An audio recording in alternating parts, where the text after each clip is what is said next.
ज्योतिष शास्त्र काल बोधक शास्त्र है। काल गणना ही जन्म पत्री के गणित का मूल है। ईष्ट काल शुद्ध होने पर ही शुद्ध कुंडली का निर्माण किया जा सकता है। ईष्ट का अर्थ है अभीष्ट, अर्थात वह समय जो हमें ईष्ट अर्थात अभीष्ट हो, उसे ही ईष्ट काल कहा जाता है। ईष्ट काल के उपरांत कुंडली निर्माण हेतु ग्रहों का स्पष्टीकरण किया जाता है। चालन फल के संस्कार के उपरांत ही जातक को के ईष्टकालिक ग्रह हमें प्राप्त हो जाते हैं।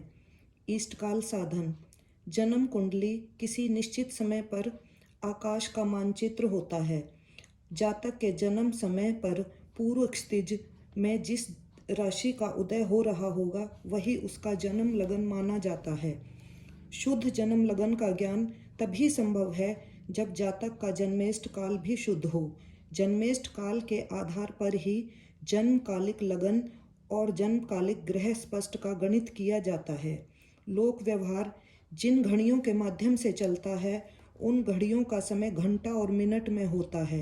यद्यपि ज्योतिष में घंटा, मिनट और सेकंड के स्थान पर घटी, पल और विपल का प्रयोग किया जाता है। घड़ियों के समय की गणना मध्यरात्रि से की जाती है, जबकि ज्योतिष में प्रयुक्त होने वाले घटी, पल, विपल की गणना सूर्योदय से की जाती है।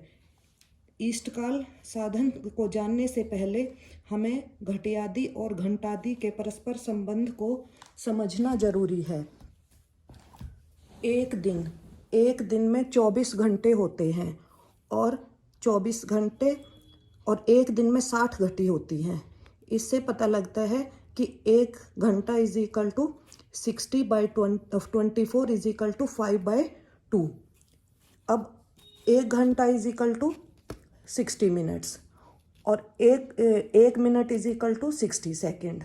इसी प्रकार यही संबंध घटी, पल और पल विपल में है। जिस प्रकार घंटा is equal to 60 minute is equal to उसी तरह से एक घटी इज इक्वल टू 60 पल और एक पल इज इक्वल टू 60 विपल।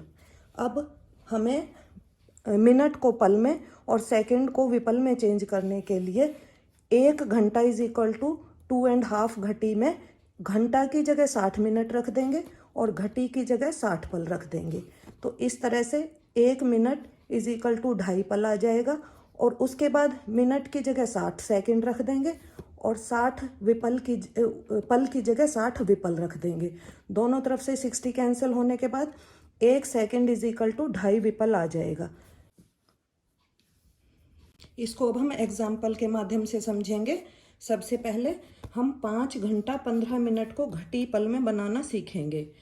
वही 5 घंटा 15 मिनट को हम 2.5 यानी कि 2.5 से मल्टीप्लाई करेंगे। तो 5 15 इंटू 5/2, 5/2 आए, 2 2 जा 4 प्लस 1 5/2। तो इसको करने के दो तरीके हैं। 2.5 का मतलब है ये सेम चीज 2 बार और सेम चीज हाफ बार।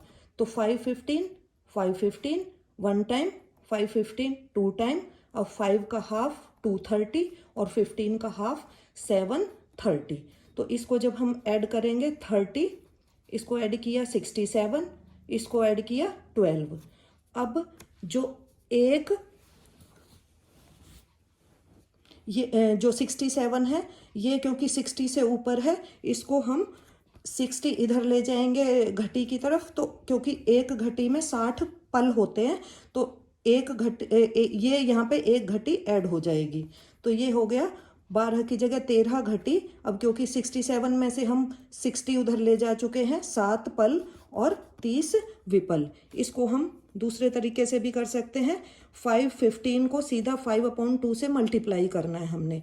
5 को 5/2 से मल्टीप्लाई किया, 5 5 जा 25, 25/2, 25 को 2 से डिवाइड किया, 2 1 जा 2, 2 2 जा 4, यानी 12 पे तो ये पूरा चला गया और बाद में 1.5 और बच गया। 1.5 घटी का मतलब है 30 पल। इसी तरह से हम 15 को मल्टीप्लाई करेंगे 5/2 से, तो 75/2, 75/2 का मतलब है 37 पल 30 विपल, क्योंकि यहाँ पे भी हमारा हाफ पल बच जाएगा। अब इनको ऐड करेंगे, घटी के नीचे घटी लिखेंगे, पल के नीचे पल लिखेंगे और पीछे विपल लिख लेंगे। तो वही 12 घटी 30 पल। और नीचे हो गया ये 37 घटी 30 पल, तो ये भी वही आया 12 घटी 67 पल 30 विपल। अब क्योंकि 67 हमारा 60 से ज़्यादा है तो इधर एक घटी ऐड हो जाएगी, तो ये आ गया 13 घटी 7 पल 30 विपल। अब एक और एग्जाम्पल से हम इसको दोबारा सीखेंगे। 22 घंटा 28 मिनट को घटी पल में परिवर्तित करना है। वही 22 घंटा 28 मिनट को 2.5 से मल्टीप्लाई करना है। 2.5 वही मतलब है इसका कि 2 टाइम 22 28 22 28 22 28। अब 22 28 का हाफ यहाँ सीधा हो गया, वहाँ पे क्योंकि हाफ बच रहा था तो इसलिए उसका 730 आया था, तो ये हो गया 11 14। इनको ऐड किया तो ये आ गया 55 घटी 70 पल। अब क्योंकि 70 फिर वही 60 से ज़्यादा है, 1 टाइम है तो 1 इधर ऐड हो जाएगा, तो ये आ गया 56 घटी 10 पल। ऐसे ही अगर हम इसको डायरेक्ट मल्टीप्लाई करें तो 22 को हमने 5/2 से मल्टीप्लाई करना है, 2 से ये 11 11 5 जा 55। 28 को हमने 5/2 से मल्टीप्लाई करना है, तो 28 इंटू 5/2, 2 से ये 14 पे, तो 14 इंटू 5 70। वही सेम आंसर 55 घटी 70 पल। अब 70 में भी 1 टाइम हम 60 निकाल सकते हैं, और 1 टाइम 60 का मतलब है 1 घटी। 1 घटी हमने इधर ऐड कर दी तो वो बन गया 56 घटी 10 पल। तो इस तरह से हम घट्यादि और घंटादि का परस्पर संबंध देख सकते हैं। अब ईष्टकाल, जब किसी जातक का जन्म होता है तो वह जन्म समय हमें घड़ियों के माध्यम से घंटा मिनट सेकंड में प्राप्त होता है। इस प्राप्त समय को घटी पलों में परिवर्तित किया जाता है, जिसको ईष्टकाल कहते हैं। सूर्योदय से लेकर जातक के जन्मकाल पर्यंत बीते हुए काल को जब घटी पलों में परिवर्तित किया जाता है तो उसे जन्मेष्ट काल कहा जाता है। यानी सूर्योदय से जिस टाइम हमारा जो बच्चा है वो पैदा हुआ है, जितना समय बीत गया वही ईष्ट काल है। अब ये एक डायग्राम बनाया मैंने, इसमें 5:15 सूर्योदय का टाइम है और 5:15 अगले दिन सूर्योदय का टाइम है। अगर कोई बच्चा हमारा 11:14 AM, 11:14 AM का मतलब 12 बजे से पहले, दोपहर 12 बजे से पहले पैदा होता है, तो हम 11:14 से लेके और 5:15 का अंतर निकालेंगे और उसको हम 2.5 से मल्टीप्लाई कर देंगे, वही हमारा ईष्ट काल होगा। ऐसे ही अगर कोई बच्चा हमारा 23 अब इसी तरह हमारा कोई बच्चा मान लो 23:14 PM, 23:14 PM का मतलब है कि ये हमारा बच्चा रात को 11:14 पे पैदा हुआ है। तो हमारा ये अंतर 5:15 से लेके जो भी ये 23:14 है इस तक का अंतर, और इसको 2.5 से मल्टीप्लाई करके वो हमारा ईष्ट काल निकल जाएगा। अब अगर कोई बच्चा अगले दिन सुबह 5:14 पे पैदा होता है, अब सूर्योदय तो होने वाला है हमारा 5:15 पे, पर वो बच्चा 1 मिनट मान लो उससे पहले पैदा होता है, तो इसका ईष्ट काल हम पिछले सूर्योदय के हिसाब से निकालेंगे और इसमें हमें 5:14 में 24 ऐड करना पड़ेगा, क्योंकि वो हम पिछले सूर्योदय काल ले रहे हैं। तो अब इसका ईष्ट काल होगा 5:14 प्लस 24 और माइनस 5:15 और मल्टीप्लाइड बाय 5/2। अब यदि कोई जातक का जन्म सूर्योदय का हो, यानी 5:15 पे ही सूर्योदय हुआ है, उसी टाइम हमारा कोई जातक पैदा हो जाता है, तो उसका ईष्ट काल 0 हो जाएगा, क्योंकि 5:15 में से जब हम 5:15 माइनस करेंगे तो वो वहीं पे 0 हो जाएगा, और 0 को जब हम 5/2 से मल्टीप्लाई करेंगे तो वो उसका ईष्ट काल 0 आ जाएगा। अब यदि किसी जातक का जन्म सूर्यास्त का हो तो उस दिनमान ही ईष्ट काल होगा, क्योंकि सूर्यास्त माइनस सूर्योदय हमारा दिनमान होता है, दिनमान की वैल्यू होती है, और वही हमारा ईष्ट काल हो जाएगा। अब यदि किसी बच्चे का जन्म दोपहर 12 बजे होता है, दोपहर 12 बजे होता है, तो वो दोपहर 12 बजे होगा, तो अगर किसी बच्चे का जन्म दोपहर 12 बजे का है तो दिनमान को आधा करने पर ही ईष्ट काल प्राप्त होगा। अब यदि किसी बच्चे का जन्म अर्धरात्रि का है, अर्धरात्रि का मतलब रात के 12 बजे का है, तो रात्रिमान को आधा कर उसमें दिनमान का योग करने से इष्टकाल प्राप्त होगा। यदि किसी जातक का जन्म सूर्योदय के बाद तथा दोपहर से पहले का हो तो जन्म समय में से सूर्योदय को घटाकर प्राप्त फल को 2.5 से गुणा कर घटी फलात्मक इष्टकाल प्राप्त हो जाता है। तो सीधा सीधा इसका फार्मूला यही है कि इष्टकाल इज इक्वल टू जन्म समय माइनस सूर्योदय इंटू 2.5 यानी कि 2.5। तो पर इसमें एक बात का ध्यान रखना है कि हमें जो रेलवे टाइम है वही यूज़ करना है, यानी जैसे 23-14, 27-14 इस तरह से हमें यूज़ करना है इसमें। अब हम इसका एक एग्जाम्पल लेंगे। अगर किसी बच्चे का जन्म 8/5 पे हुआ है और उस दिन सूर्योदय का टाइम है 5:15, तो इष्टकाल जन्मकाल माइनस सूर्योदय इंटू 2.5 यानी कि 2.5। अब जन्मकाल है हमारा 8/5 में से 5:15 यानी कि सूर्योदय का टाइम माइनस कर देंगे इंटू 2.5 यानी कि 2.5 से मल्टीप्लाई कर देंगे। अब 8/5 में से 5:15, क्योंकि 5 में से 5 से 15 ज़्यादा है तो हम इधर से एक घटी इधर ले लेंगे और एक घटी की वैल्यू होती है हमारी 60 पल। इधर से हमारा 1 माइनस होगा पर उधर आके हमारा 60 प्लस हो जाएगा। तो अब इसमें से 60 और 5 65 हो गए। 65 में से हम 15 माइनस करेंगे। 65 में से 15 माइनस होने पर हमारा आएगा 50, और उधर क्योंकि एक घटी उधर जा चुकी है तो एक घटी माइनस करके 7 आ जाएगा। 7 में से 5 माइनस हुआ तो ये आया हमारा 2।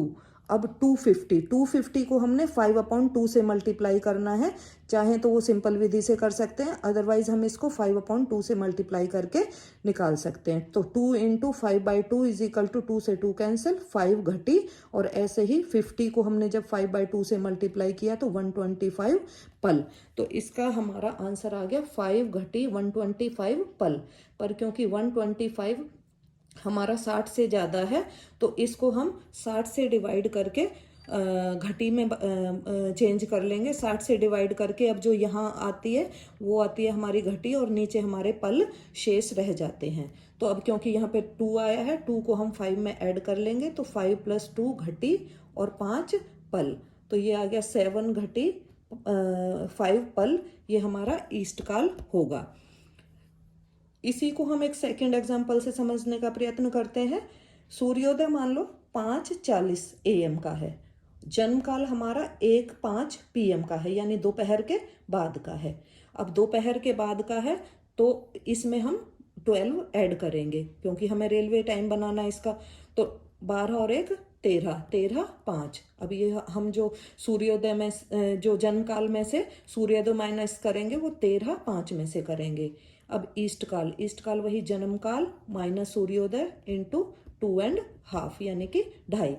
जन्मकाल है हमारा 1:05 का, 1:05 में से हमने 5:40 माइनस करना है सूर्योदय का टाइम इंटू 5/2।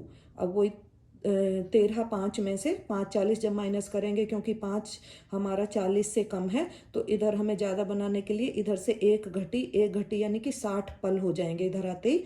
तो 60 ही इधर ऐड हो जाएगा पल में, और उधर 13 घटी की बजाय हमारा 12 घटी रह जाएगा। तो अब ये हो गया 65 में से 40 यानी कि 65 में से 40 जब माइनस करेंगे तो 25 आ जाएगा, और उधर हम 12 में से 5 माइनस करेंगे 7 आ जाएगा। तो ये आ गया हमारा 725। अब 725 सॉरी, ये यहाँ पे जो मैं बोल रही थी ये घंटा और मिनट्स थे, घंटा मिनट माइनस कर रहे थे, चेंज तो ये यहाँ पे आके होगा। तो 7 × 5/2 वही 35/2, तो ये आ गया हमारा 17 घटी 30 पल, 17 घटी 30 पल। और ये आ गया हमारा 25 × 5/2 125/2। तो 62 तो सीधे सीधे पल बन जाएंगे क्योंकि 1 बचेगा, 1 के हाफ यानी कि 30 विपल हो जाएगा, 30 विपल हो जाएगा यहाँ पे। तो ये हो गया 17 घटी 30 पल और 62 घटी 30 विपल। अब जो ये हमारा आया 17 घटी 30 पल, इसको हम 62 पल और 30 विपल में ऐड करेंगे। तो ये आया हमारा 30 का 30 और 62 में जब 30 ऐड किया 92 और ये 17, तो ये आ गया 17 घटी 92 पल और 30 विपल। अब वही पीछे वाला फार्मूला, क्योंकि 92 हमारा 60 से ज़्यादा है, 92 को हम 60 से डिवाइड करेंगे, यहाँ ये 1 पे जाएगा और 60 माइनस होने पर ये 32 आ जाएगा, 32 यानी 32। तो ये हो गया हमारा 1 घटी और 32 पल। तो 32 पल तो पल की जगह रह जाएगा और 1 घटी हमारा घटी में जमा हो जाएगा। तो ये आ गया 18 घटी 32 पल और 30 विपल। अब एक और एग्जाम्पल लेंगे हम यहाँ पे। जन्म समय है हमारा रात्रि 3:40 का, रात्रि 3:40 यानी अगले दिन सुबह जो 3:40 होंगे उसका, और सूर्योदय है वही प्रातः 5:30 का, 5:30 का। तो अब जो, क्योंकि इसका बच्चे का जन्म रात के बाद हुआ है तो इसमें हमारा 24 यानी कि 24 ऐड हो जाएगा। तो ये हमारा आ जाएगा 24 में 3 ऐड होने के बाद 27 यानी 27:40। अब फॉर्मूला हमारा वही है इष्टकाल का, जन्म समय माइनस सूर्योदय और मल्टीप्लाई बाय 5/2। जन्म समय हमारा 27:40, 27:40 में से 5:30 माइनस करेंगे और उसको हम 2.5 से मल्टीप्लाई कर लेंगे घटी और पल में बदलने के लिए। अब 27:40 में से 5:30 हमारा सीधा सीधा माइनस हो जाएगा, क्योंकि यहाँ पे हमारा जो 40 है वो 30 से पहले ही ज़्यादा है, उधर से हमें कुछ नहीं लेना पड़ेगा। तो ये 40 में से 30 माइनस हुआ 10 और 27 में से 5 माइनस हुआ 22। अब 22 घंटा 10 मिनट, इसको घटी पल में चेंज करने के लिए हम वही 5/2 से मल्टीप्लाई करेंगे। 22 घंटा 10 मिनट, इसको 5/2 से जब मल्टीप्लाई करेंगे तो पहले 22 को किया, 22 गुणा 5/2, 2 से ये 11 पे जाएगा, 11 पंजे 55, 55 घटी और ये सीधा सीधा चला जाएगा 5 पे, 5 को 5 से मल्टीप्लाई करेंगे तो ये आएगा 25, 25 पल। तो इसका जो हमारा ईस्ट काल आया है इस जन्म काल के लिए, जन्म समय के लिए, वो आया है हमारा 55 घटी 25 पल। तो अब क्या है कि अगर कोई बच्चा हमारा सूर्योदय के बाद पर दोपहर से पहले पैदा होता है तो उसमें तो सीधा सीधा हम जन्म समय में से सूर्योदय माइनस कर देंगे और उसको हम 2.5 से मल्टीप्लाई कर देंगे। अगर कोई बच्चा हमारा दोपहर को 12 बजे के बाद पैदा होता है, अब जैसे कह देते हैं 12 दोपहर के बाद 2:30 बजे या फिर 3 बजे, उसको जैसे हम बोलते हैं 2:30 PM, और या फिर हम बोलेंगे उसको 3 PM। तो उसमें हमें, अगर दोपहर के बाद पैदा हुआ है तो उसमें हमें 12 ऐड करना पड़ेगा उसका जन्म समय निकालने के लिए। और ऐसे ही अगर कोई बच्चा हमारा रात्रि के 12 बजे के बाद, क्योंकि अभी सूर्योदय तो हुआ नहीं है, तो रात्रि के 12 बजे के बाद अगर कोई बच्चा पैदा होता है तो उसमें हमें 24 ऐड करना पड़ेगा। जैसे अगर कोई बच्चा सुबह 3 बजे पैदा होता है, अब सूर्योदय तो हमारा 5 बजे के बाद होने वाला है, तो इसलिए उसमें हम 3 में 24 प्लस करेंगे और वो आएगा हमारा 27। तो उसके बाद उसमें से पिछला सूर्योदय माइनस करके और 2.5 से मल्टीप्लाई करके उसका हम घटी पल में ईस्ट काल ज्ञात करेंगे। धन्यवाद।